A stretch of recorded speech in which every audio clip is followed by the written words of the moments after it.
আসসালামু আলাইকুম। Hello viewers, কেমন আছেন আপনারা? আশা করি সবাই ভালো আছেন। সবাইকে জানাই ঈদ উল ফিতরের শুভেচ্ছা, ঈদ মোবারক। এবার ঈদে শহর থেকে অনেক দূরে গ্রামে গিয়েছিলাম ঈদ করতে। আর ঈদের দিন মানেই গ্রামে ঘোরাঘুরি।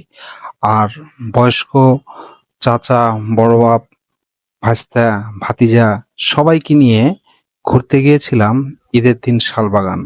যে জায়গাটি আমার এত বেশি সুন্দর লেগেছে, যার জন্য আপনাদের সাথে শেয়ার না করে থাকতে পারলাম না।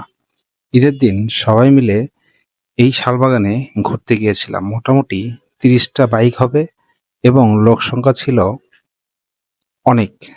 আসলে সত্যি কথা বলতে, এই সামনে যে বাইকগুলো দেখছেন এগুলোও আমাদের গ্রুপের বাইক এবং এর পিছনেও অনেকগুলো বাইক ছিল।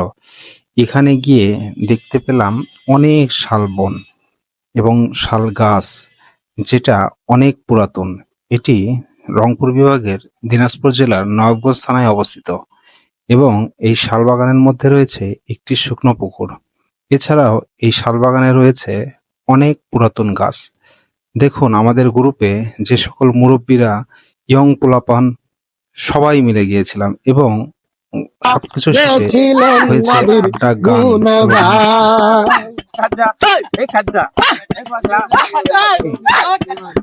পীরের হাতে লাঠি দিয়া জমিটা লয় থামাইয়া একা টুকুরে দিয়া ঠেকাই আসমান মানি গুণের আগুন বলে যা বাবা মার হাবা মার হাবা গেছিলেন নবীর গুণগান খাজা বাবা মার হাবা গেছিলেন নবীর গুণগান।